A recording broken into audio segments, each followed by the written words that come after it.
Praise the lord. ప్రభువైన యేసుక్రీస్తు నామములో అందరికీ హృదయపూర్వక వందనాలు. ఈ రాత్రి కాల సమయంలో మత్తయి సువార్త 21వ అధ్యాయము 1వ వచనాన్ని చదువుకుందాం. గత కొద్ది దినాల నుండి యేసు ప్రభువారు యెరూషలేమునకు సమీపించుకున్న కొలది సంభవిస్తున్నటువంటి సంభవాలు లేక జరుగుతున్న సేవా పరిచర్య వివరాలు వచ్చిన వెంబడి వచ్చినము లేకుంటే పేరా వెంబడి పేరా చదువుకుంటూ వస్తున్నాం, ధ్యానిస్తూ ఉన్నాం. ఈ రాత్రి కాల సమయంలో మత్తయి సువార్త 21వ అధ్యాయం 1వ వచనం, తరువాత యెరూషలేమునకు సమీపించి ఒలీవ చెట్ల కొండ దగ్గర ఉన్న బెత్ఫగేకు వచ్చినప్పుడు యేసు తన శిష్యులు ఇద్దరిని చూచి, ప్రియమైన దేవుని బిడ్డలారా, యేసు ప్రభువారు గత 2 దినాల ముందుగా మనం చదువుకున్నాం. యెరూషలేముకు రావడానికి ముందుగా యెరికోని దాటుకుంటూ వచ్చాడని, యెరికో పట్టణానికి సమీపంగా వచ్చినప్పుడు గుడ్డి భిక్షగాన్ని బాగు చేసినట్లుగాను, యెరికోలోనికి వచ్చినప్పుడు అక్కడ జక్కయ్య కుటుంబానికి రక్షణ ఇచ్చినట్లుగాను, ఆ తర్వాత దాని గుండా దాటుచు బయటికి వచ్చినప్పుడు ఆయన మరొక ఉపమానం చెప్పి పరలోక రాజ్యము ఒక ఇంటి యజమానుని పోలి ఉన్నదని రాత్రికాల సమయంలో ధ్యానం చేశాం. మొన్నటి రాత్రికాల సమయంలో ఆయన దేశాంతరం పోతూ పోతూ కొన్ని నాణ్యాలు తన పని వారికి అప్పగించి పని బాధ్యతలు అప్పగించినట్లుగా ధ్యానం చేశాం. ఈ రాత్రికాల సమయంలో యేసు ప్రభువారు యెరూషలేమునకు సమీపించి ఒలీవ చెట్ల కొండ దగ్గరనున్న బెత్ఫగేకు వచ్చెను అని రాయబడింది. ఒలీవ చెట్ల కొండ, యేసు ప్రభువారు అనేక సందర్భాలలో ఈ కొండ దగ్గరికి వచ్చి ఏకాంత ప్రార్థన చేసుకునే స్థలము. యేసు ప్రభువారు అనేక సందర్భాలలో ఆయన కాలము గడుపుతూ వచ్చాడని కూడా దేవుని యొక్క వాక్యంలో రాయబడింది. ఈ రాత్రి కాల సమయంలో మన ధ్యాన నిమిత్తమైనటువంటి వాక్యం ఏంటంటే ఆయన కాలము గడుపుతూ వచ్చెను. చూడండి, ఆ మాట లూకా సువార్త 21వ అధ్యాయం 37వ వచనంలో ఉంటుంది. ఆయన ప్రతిదినము పగటియందు దేవాలయంలో బోధించుచు రాత్రి వేళ ఒలీవల కొండకు వెళ్ళుచు కాలము గడుపుచుండెను. ఈ ఒలీవ చెట్ల కొండ దగ్గర యేసు ప్రభువారు అనేక పర్యాయములు అక్కడే కాలం గడుపుతూ వచ్చాడంట. ఆయన కాలం గడిపిన విషయాలు మొట్టమొదటిగా మనం గమనించినట్లయితే ఎందుకు రాత్రి వేళ అక్కడ కాలం గడుపుతున్నాడంటే ఆయన ప్రత్యేకంగా తండ్రి సన్నిధిలో ప్రార్థనలో కాలము గడిపేవాడు. దేవునికి స్తోత్రం. ప్రార్థనలో కాలము గడిపేవాడు.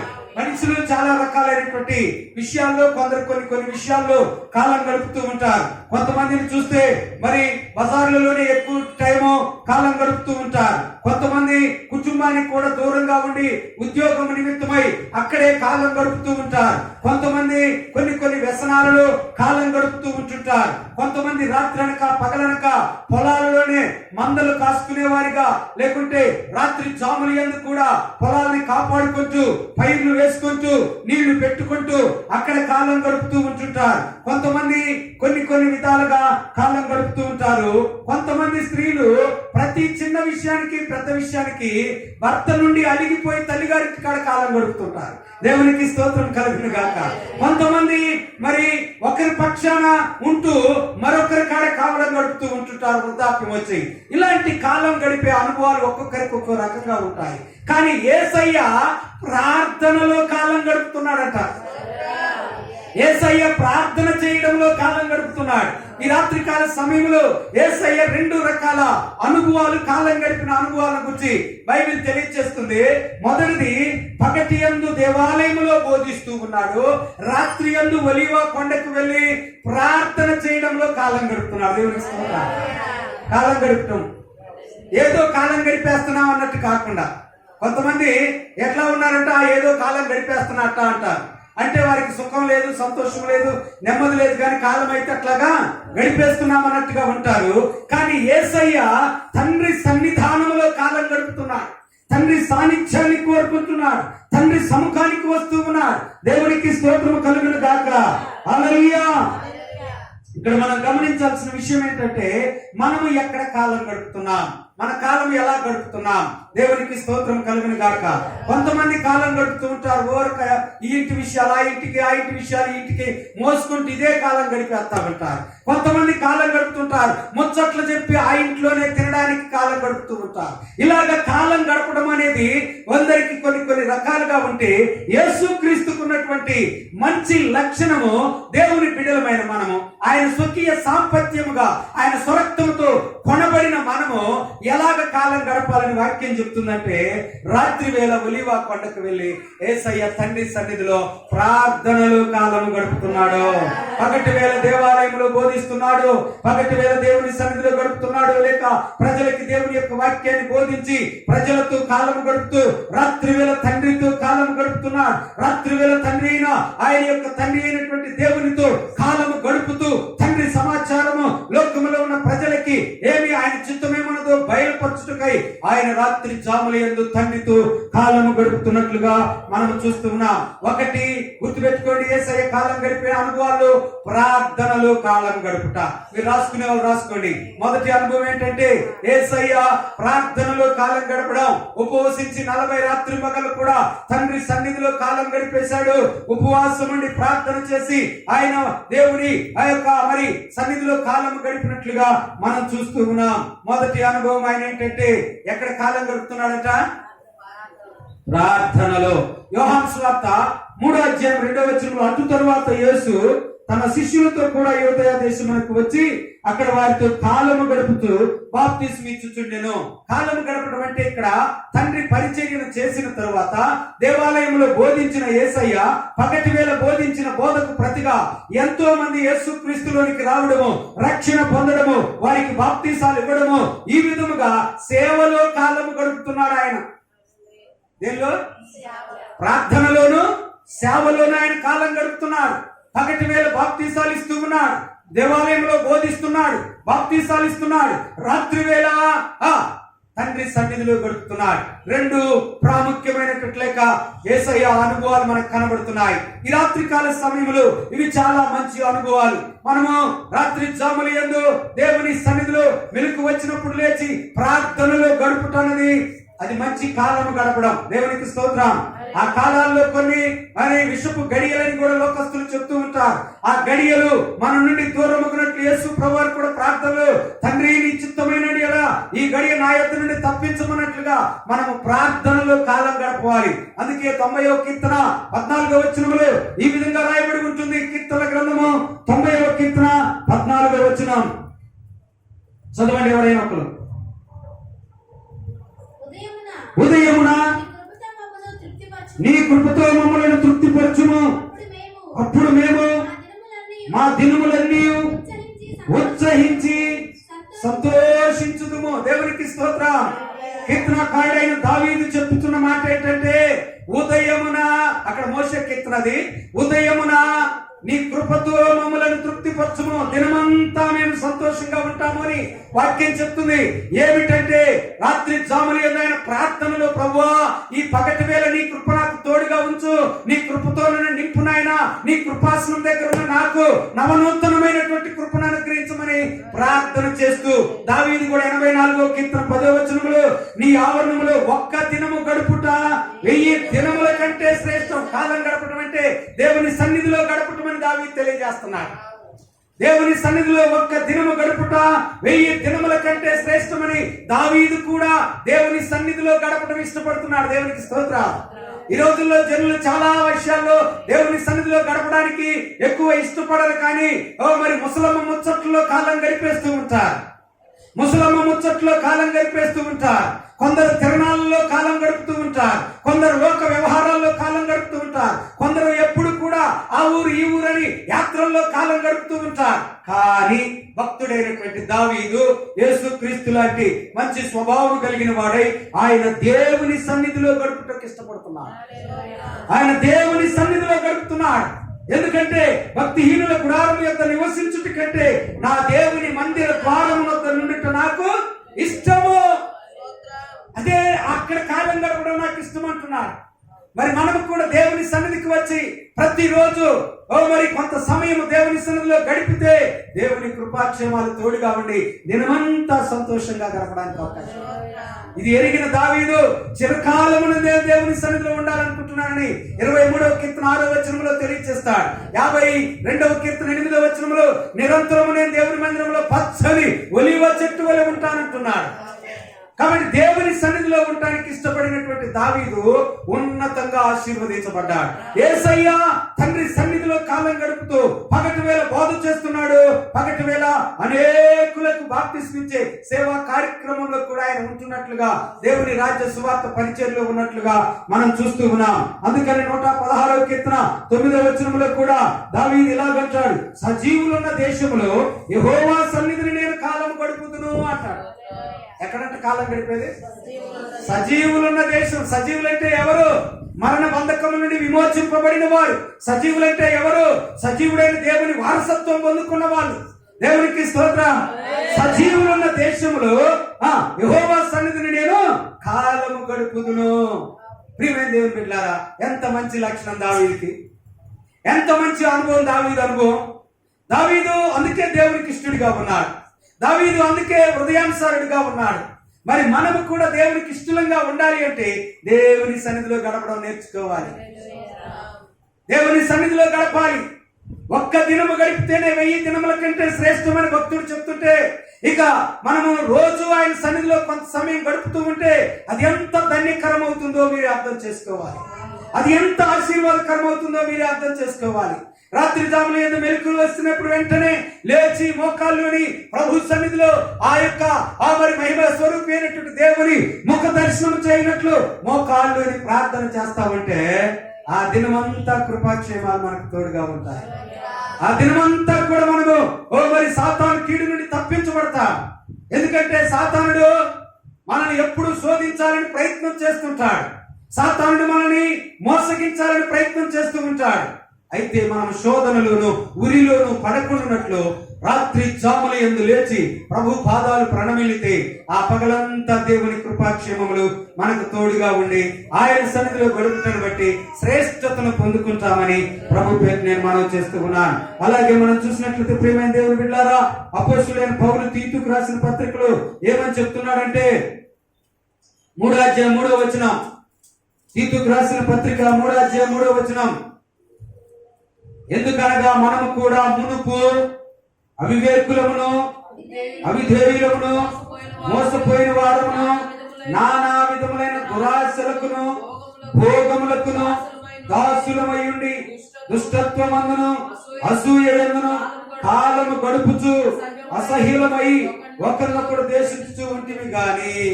ప్రియమైన దేవుని బిడ్డలారా, మనం ప్రభువుని ఎరుగక మునుపు మనం ఎలాగ కాలం గడిపామంటే అపోస్తలుడైన పౌలు చెప్తున్నాడు, పూర్వం మనము ఏ స్థితిలో ఉన్నామంటే మనల్ని గురించి పౌలు ఆయన గురించి శిష్యులను గురించి లేక తన ఆత్మీయ కుమారుడైనటువంటి తీతుకుని గురించి చెప్తున్నాడు. మనము కూడా మునుపు, ఇవన్నీ మన పాత లక్షణాలు. మునుపు ఏంటంటే అవివేకులంగా ఉన్నాం, అవిధేయులుగా ఉన్నాం, మోసపోయిన వారిగా ఉన్నాం, నానా విధములైన దురాశలకును భోగములకును దాసులమై ఉన్నాం. ఇలాగ కాలం గడిపేశామన్న. దుష్టత్వమునకును అసూయకును కూడా బానిసలమై అక్కడ కాలం గడుపుతూ వచ్చాము. అప్పుడు మనలో అసూయ ఉండేది, దుష్టత్వం ఉండేది, మోసపోయిన వారిగానో మోసగించిన వారిగానో అవిధేయులుగానో అవివేకులుగానో నానా విధములైనటువంటి దురాశలకి భోగాలకి ఇష్టపడి దానిలో కాలం గడిపాం. నేను ఇందాకనే చెప్పాను కదా, అలా కాలం గడిపాం. అప్పుడు తెలియక యేసు అంటే ఎవరో తెలియదు, ఆయన ఎలాంటి జీవితమో తెలియదు, ఆయన బట్టి మనం ఎలా మార్చుకోవాలో తెలియక ఆ విధమైనటువంటి అవిధేయులుగా అవివేకులుగా మోసపోయిన వారిగా దురాశపరులుగా మరి దుష్టత్వం కలిగి భోగముల మీద ఆశ పెంచుకొని అసూయ చేత ఇలాగ మనం పెరుగుతూ అందులో కాలం గడిపేశారు తెలియక. ఇప్పుడు పౌలు భక్తుడు ఏమంటున్నాడంటే, అదే 4వ వచనం చదువమ్మా. మన రక్షకుడైన దేవుని యొక్క దయయు మానవుల ఎడల ఆయనకున్న ప్రేమయు ప్రత్యక్షమైనప్పుడు మనము నీతిని అనుసరించి చేసిన క్రియల మూలముగా కాక తన కనికరము చొప్పున పునర్జన్మ సంబంధమైన స్నానము ద్వారాను పరిశుద్ధాత్మ మనకు నూతన స్వభావం కలగచేయట ద్వారాను మనలను రక్షించి మనం ఆయన్ని కృప వల్ల నీతిమంతులుగా తీర్చబడ్డాం. కాబట్టి ఇప్పుడు ఆ దురాశలు అసూయలు మోసపూరితమైన లక్షణాలు, అవివేకము, అవిధేయత, దుష్టత్వము, భోగముల మీద ఆశ, అసూయలు, ఇవన్నీ కూడా అప్పుడు మనకి తెలియక చేశాం, అప్పుడు మనం తెలియక అనుసరించాం. కానీ మన రక్షకుడైన దేవుని యొక్క దయ మన మీదకి వచ్చింది. ఆయన మానవుడి మీద ఆయనకున్న ప్రేమను బట్టి మనకు ప్రత్యక్షమయ్యాడు యేసుక్రీస్తుగా. ఇప్పుడు ఆయన ప్రత్యక్షమయ్యి ఆయన ప్రత్యక్షతలో భాగముగా ఆయన ఎలా కాలం గడిపాడో మనకు నేర్పిస్తున్నాడు. ఎలా కాలం గడిపాడు? తండ్రి సన్నిధిలో ప్రార్థనలో కాలం గడిపాడు, పగటి వేళ బోధించుట్లో కాలం గడిపాడు, అనేకులను సేవా పరిచర్యలో బాప్తిస్మం ఇచ్చి రక్షణలోనికి నడిపే విషయంలో కాలం గడిపాడు. ఈ 3 అనుభవాలు ఇప్పుడు మనకు కావాలి. ప్రార్థనలో గడపాలి, దేవుని యొక్క వాక్యాన్ని ప్రకటించడానికి సాహసించాలి, అనేకులను రక్షణలోనికి నడిపించాలి. ఈ విధంగా మనం కాలం గడపాలని దేవుని యొక్క వాక్యం చెప్తుంది. కానీ తెలియనప్పుడు మనం ఎట్లాగో దురాశల్లో, భోగాల్లో కాలం గడిపాం. ఇప్పుడు అది వద్దు, ఇంకా ఇప్పుడు ఆ అలవాట్లు వద్దు, ఆ లక్షణాలు వద్దు. ఇప్పుడు మనం గడపాల్సిన కాలం అతి కొద్ది కాలం. రాకడ సమయం చాలా సమీపంగా ఉంది. ఆయన ఎప్పుడు వస్తాడో తెలియదు. దేవుని యొక్క వాక్యం చెప్తుంది, దొంగ ఏ రీతిగా వస్తాడో అలాగూ మనిషి కుమారుడు రాకడ ఉంటాదని. తెలియని గడియలో ఆయన వస్తాడు కనుక ఆయన వచ్చినప్పుడు మనము సాధారణంగా దేవుని యొక్క వాక్యమును బట్టి ఎత్తబడే గుంపులో ఉండాలి అంటే అపోస్తలుడైనటువంటి పేతురు ఇలాగ తెలియజేస్తున్నాడు. 1వ అధ్యాయం 17వ వచనం. అపోస్తలుడైన పేతురు మొదటి పత్రిక 1వ అధ్యాయం 17వ వచనం.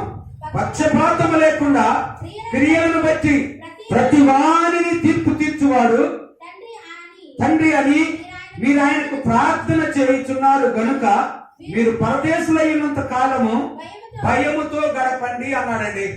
మనం ఇప్పుడు గతంలో భయం లేని ప్రవర్తన గలవారమై ఉన్నాం. భయము లేక దుష్టత్వము, భోగాల యందు ఆశ, అసూయ, మోసపూరితమైన లక్షణాలు, అవిధేయత, అవివేకము, మూర్ఖ స్వభావము, తిరస్కారము, తృణీకరణ, ఇవన్నీ కలిగి ఉన్నాం. అప్పుడు మనకు తెలియదు. ఇప్పుడు మనకు తీర్పు తీర్చు తండ్రి ఉన్నాడని గుర్తించాలి. అందరం కూడా మనం ఎలా నడుస్తున్నాం, ఎలా గడుపుతున్నాం, ఎటువంటి జీవితం అవలంబిస్తున్నాం, మనల్ని ప్రభువు చూస్తున్నాడని భయముతో కాలం గడపాలంట. ప్రతి వారికి తీర్పు తీర్చు గడియ ఉన్నదని, పరదేశులై ఉన్నంత కాలం అంటే మనం ఈ లోకంలో శాశ్వతంగా ఉండేవారిని కాదని ఎరిగి భయముతో కాలం గడపాలా. స్తోత్రాలు చెప్పండి. ఎట్లాగీ కాలం గడపాలా? కానీ తొలి దినాల్లో ఉన్న భయం రాను రాను ఏమవుతుంటుందంటే తగ్గిపోతుంటుంది. ఎంతకాలం భయపడతా బతుకుతాం, ఏదైతే అదైతే అన్నట్టుగా తెగింపుతో కొంతమంది సాహసించి పాపం చేస్తారంట. ఏం చేస్తారు? సాహసించి, అది పాపం అని తెలిసినా సాహసించి పాపం చేస్తారు. పాత నిబంధనలో రాజు అయిన సౌలు సాహసించి పాపం చేశాడు. దాని వల్లనే దేవుని ఆత్మ అతని ఎడబాసనని వాక్యం చెప్తుంది. కాబట్టి దేవుని ఆత్మను 2000 సంవత్సరాల క్రితమే తండ్రి వాగ్దానం చేసిన ఆత్మను మనము అపోస్తుల ద్వారా అపోస్తులకు అనుగ్రహించబడింది. మనకును ఆత్మ ద్వారానే ఇక్కడ విమోచన కలిగింది. ఈ ఆత్మ అనుగ్రహించు సంచకరువు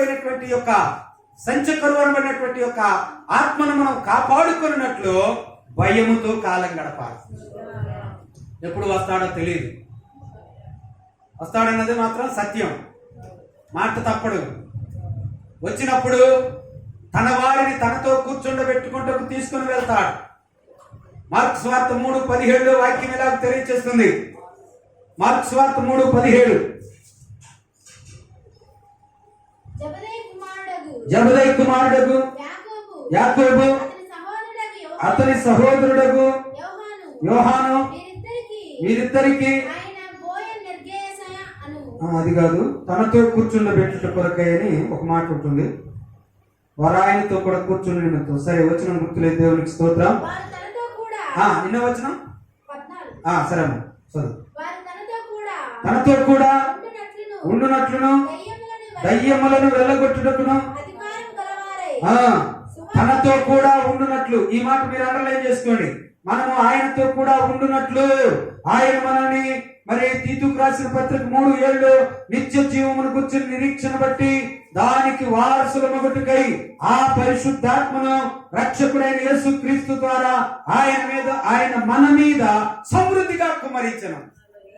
యేసు క్రీస్తు ద్వారా పరిశుద్ధాత్మ మన మీద సమృద్ధిగా కుమ్మరించడానికి నిత్య జీవములకు వచ్చిన నిరీక్షణ కలగజేశాడు. ఈ నిరీక్షణ బట్టి మనము వారసులమయ్యాం. వారసులమైన మనం ఇప్పుడు ఆయన బిడ్డలమైన మనము తండ్రి గుణగణాలు ఏంటి? ఆయన రాత్రి వేళ ప్రార్థనలో గడుపుతున్నాడు, పగటి వేళ బోధ చేసి సేవా పరిచర్య ద్వారా అనేకులను రక్షిస్తున్నాడు. ఇప్పుడు యెరూషలేమునకు సమీపమవుతున్నాడు. బెత్లెహేము ప్రాంతానికి వచ్చాడు. ఎందుకు వచ్చాడు? అక్కడ ఒలీవ చెట్ల కొండ, ఆ స్థలంలో ఆయన ఎక్కువ కాలం గడిపాడు. అక్కడ ప్రార్థనలో గడిపే అనుభవం ఆయనకుంది. మరి మనం కూడా ప్రార్థనలో గడిపే అనుభవం కావాలి. కొంతమంది భక్తులు ఒక్కొక్క స్థలాన్ని నిర్ణయించుకొని కూడా నిరంతరం అక్కడ ప్రార్థన చేస్తుంటారు. మనం చాలా మంది భక్తులను గురించి వింటుంటాం. మద్రాసు రాష్ట్రంలో మన భారతదేశానికి మొట్టమొదటిగా వచ్చిన అపోస్తులైనటువంటి తోమా గారు మౌంట్ తోమా అనే ఒక కొండ మీద ఎప్పుడు ప్రార్థన చేసుకునేవాడు. మౌంట్ తోమా అనే కొండ మీద నిరంతరం ప్రార్థన చేసుకునేవాడు. ఆయన ప్రార్థన చేసిన స్థలాన్ని కూడా వెళ్ళి చూడడానికి ప్రభు కృపనిచ్చాడు. అక్కడ ఆయన ప్రార్థన చేసిన స్థలాల్లో మోకరించిన స్థలము గుంతలు పడి ఉంది. గంటల తరబడి ఆయన ఆ రోజుల్లో మరి భక్తులు చెప్తుంటారు, రోజుకి 8 గంటల సేపు మోకాళ్ళ మీద ఉండేవాడు. రోజుకి 8 గంటల సేపు మోకాళ్ళ మీద ఉండి ప్రార్థన చేసేవాడు. ఆ మధ్య మోకాళ్ళ హీటు ఆ బండ మీద హీట్ పుట్టి ఆ యొక్క గుంతలు పడ్డాయని భక్తులు ఎంతో మంది చెప్తూ ఉంటారు, అక్కడికి వెళ్ళి చూపిస్తూ ఉంటారు. ఇలాగే మరి బైబిల్ మిషన్ డైరెక్టర్ గారైనటువంటి దేవదాసయ్య గారు కూడా ప్రార్థన చేసిన స్థలంలో గుంతలు పడ్డాయని అనుభవ సాక్ష్యాలు చెప్తూ ఉంటారు. ఎందుకు ఈ మాట చెప్తున్నానంటే, వారు మనుషులుగా ఉన్న వాళ్ళే అంత గుంతలు పడే ప్రార్థన చేస్తే తండ్రి అయినటువంటి దేవుని మరి సముఖంలో గడిపిన యేసుక్రీస్తు రాత్రంతా కూడా కొండల్లో ఉండి ప్రార్థన చేస్తూ గెత్సెమనే తోటలో లేక ఒకసారి ఒలీవ చెట్ల కోట దగ్గర ఆయన ప్రార్థన చేసిన అనుభవాన్ని మనం చూస్తున్నాం.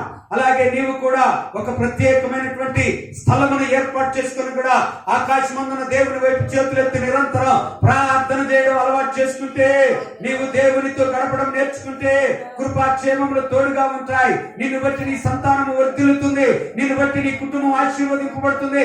యోసేపును బట్టి పోతీఫరు ఇంటి వారు దీవించబడ్డట్టు నిన్ను బట్టి నీవు ఏ యజమానుడి దగ్గర కూలి పని చేసినా ఆ యజమానుడు దీవించబడతాడు. ఏ వ్యాపారస్తుల దగ్గర నువ్వు పనిలో ఉన్నా ఆ వ్యాపారస్తులు వ్యాపారాలు దీవించబడతాయి. ఏ ఉద్యోగంలో డిపార్ట్మెంట్ లో వర్క్ చేస్తున్నా ఆ డిపార్ట్మెంట్ ఆశీర్వదింపబడుతుంది. నువ్వే సంఘానికి నడుస్తున్నావో నిన్ను బట్టి సంఘము దీవించబడుతుంది, నీ కుటుంబం దీవించబడుతుంది. కారణం ఏంటంటే నువ్వు ప్రతి దినము తండ్రితో సహవాసం చేస్తున్నావు గనుక.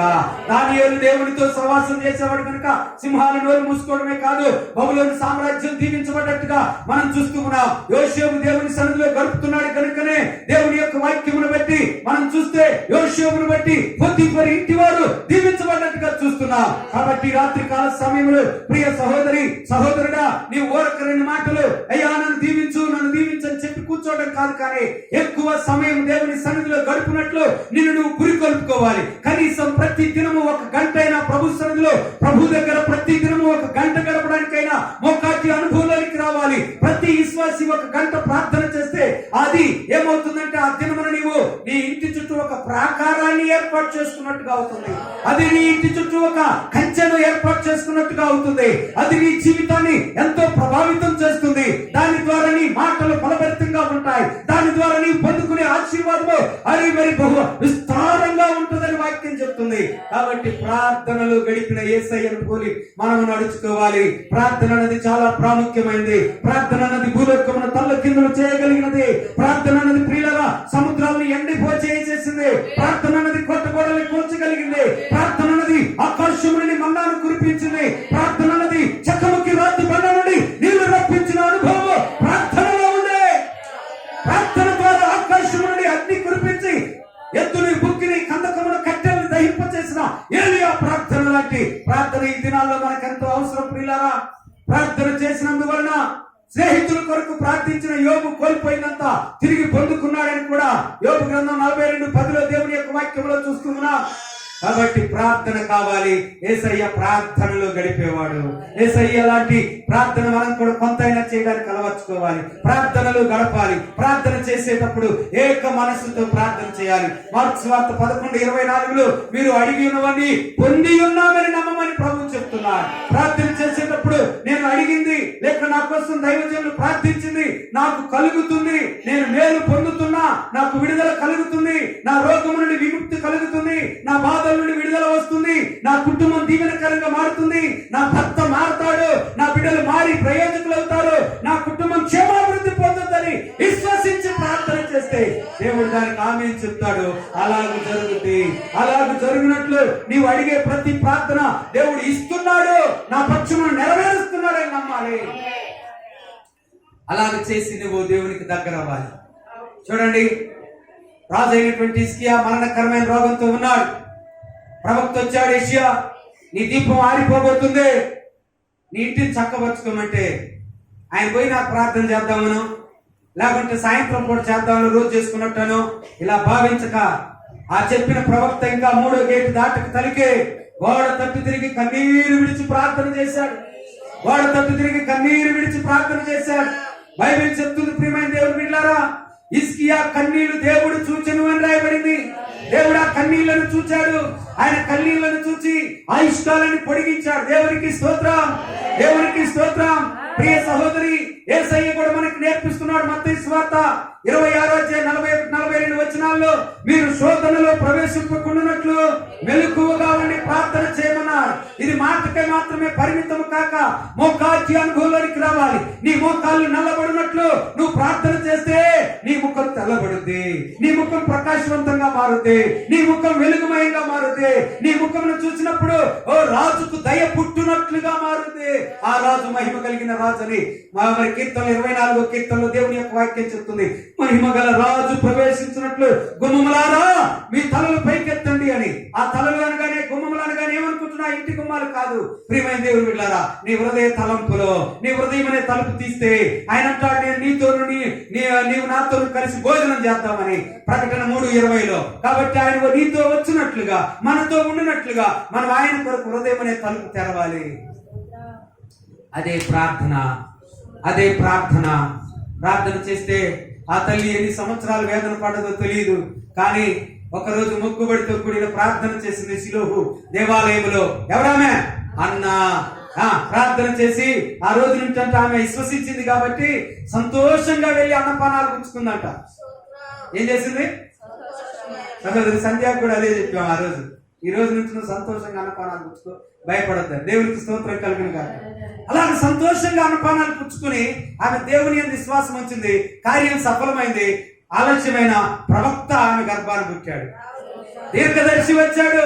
న్యాయాధిపతి, రాజులను అభిషేకించే కృపా వరము కలిగిన భక్తుడు. ఇన్ని అనుభవాలు కలిగిన ఒక ఆ తల్లికి ఆలస్యమైన, నేను చెప్తుంటాను అప్పుడప్పుడు, కోడి పిల్ల ఉంది. అది ఎన్ని రోజులకి గుడిలోకి వస్తుంది? 21 రోజులు. కానీ చిన్న సైజు గిల్లరాయి తగిలిన గిరగిర దేవి కింద పడి చచ్చిపోవాలి. కానీ ఏనుగు పిల్ల 640 రోజులకు వచ్చేది. 640 రోజులకి ఏనుగు పిల్ల బయటకు వచ్చేది. దాదాపుగా 1.5 సంవత్సరం పైన. దేవునికి స్తోత్రం కలుగును గాక. కానీ అది బయటకు వచ్చినాడే 1/2 టన్ను బరువు మాతుంది, 500 కిలోల బరువు మాతుంది. కారణం ఏంటంటే అది ఆలస్యంగా వచ్చినా బలమైనదిగా వచ్చింది. అలాగే మన జీవితాల్లో కొన్నిసార్లు మనం ప్రార్థించిన వెంటనే జరగకపోవచ్చు. ఆలస్యమైంది నువ్వు దిగులు పడవద్దు, ఆలస్యమైంది నువ్వు కృంగిపోవద్దు. బలమైనది ఇవ్వాలనుకున్నప్పుడు దేవుడు ఆలస్యంగానే ఉంటాడు. కొన్నిసార్లు ఆలస్యం అయితే చూడండి, అబ్రహాంకి ఆలస్యంగా కుమారుడు పుట్టిన వాగ్దాన పుత్రుడు ఎలాంటి వాడు పుట్టాడు? నిలువున దేవునికి అంకితం అవడానికి కూడా ఇష్టమైపోయాడు. దేవుని కొరకు బలివటానికి కూడా ఇన్కాడని బిడ్డగా వచ్చాడు. కాబట్టి వాగ్దానం కలిగిన బట్టి, వాగ్దానమును బట్టి పుట్టే బిడ్డలు ఆశీర్వాదకరంగా బలవంతుల చేతులని బాణములుగా ఉంటారు. ఇప్పుడు అన్న ప్రార్థన ఆలస్యమైన ఆమె చేసిన ప్రార్థనకి ప్రతిగా గొప్పవాడు వచ్చాడు.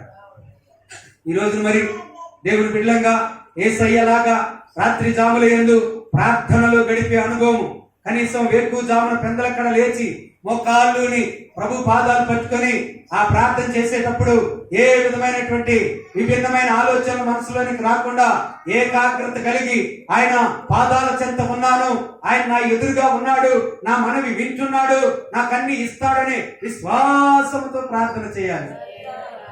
స్తుతి అర్పణ ఎక్కువగా ఉండాలి. రెండో అనుభవం పగటి వేళ బోధించాడు. అలాగే విశ్వాసం లేని వారు బైబిల్ చదవడం నేర్చుకోవాలి. పగటి వేళ బైబిల్ చదువుతూ ధ్యానిస్తూ తెలిసిన వారికి కొందరికైనా సాక్ష్యం ఇస్తూ ప్రకటిస్తూ ఆ తరువాత వారిని రక్షణలోనికి నడిపించినట్లు బాప్తిస్మం గురించి ప్రేరేపించాలి. ఎందుకంటే బాప్తిస్మం లేకపోతే రక్షణ లేదు. యేసయ్య స్వయంగా చెప్పాడు, నమ్మి బాప్తిస్మం పొందిన వాడే రక్షింపబడతాడని. ఇది ఎవరో చెప్పిన మాట కాదు. కాబట్టి ఆ రక్షణను నిర్లక్ష్యం చేయకుండా రక్షణ లేని వాళ్ళు రక్షణ పొందినట్లు ప్రేరేపిస్తూ దేవుని చిత్తానికి అప్పగించుకుంటే మనం ఆయన సన్నిధిలో కాలం గడిపిన వాళ్ళం అవుతాం.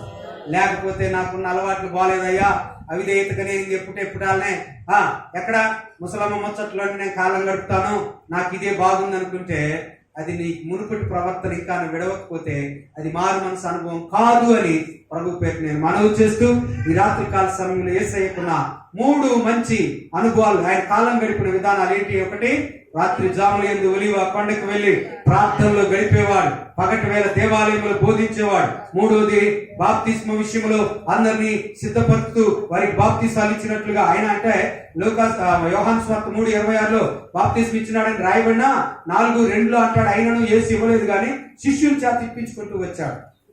కాబట్టి ఆ విధంగా యేసయ్య తన పరిచర్యను అభివృద్ధి చేశాడు. ఈ పరిచర్య అభివృద్ధి కొరకు సంఘబిడ్డలైన వాళ్ళు ఈ విధమైనటువంటి యేసయ్య లాగా కాలం గడిపే అనుభవంలోనికి వస్తే మన సంఘాలు కూడా దీవించబడతాయి.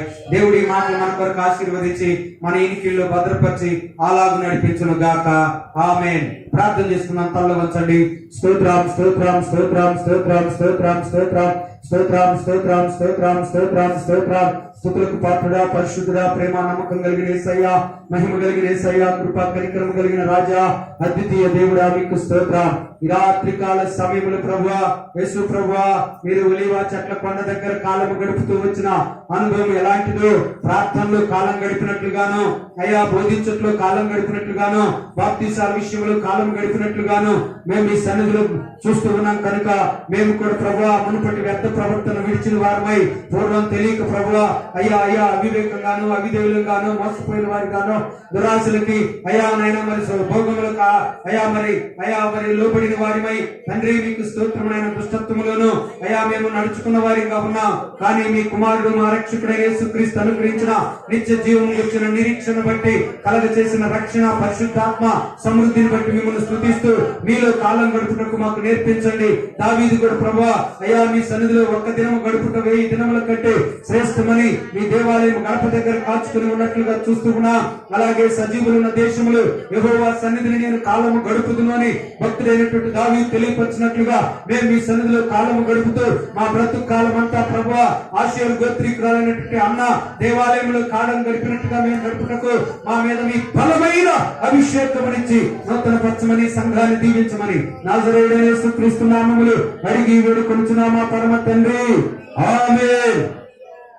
తండ్రి దేవుని ప్రేమ, కుమారుడైన యేసుక్రీస్తు వారి కృప, ఆదరణకర్త పరిశుద్ధాత్మ దేవుని సన్నిధి సహవాసము మనందరికీ ఆయన సేవను ప్రేమించబడేలకు భూలోకమందలి సకల పరిశుద్ధులకు ప్రభు రాజ్యం వచ్చే వరకు ప్రభు సన్నిధి సదాకాలం మనకు తోడై నడిపించును గాక.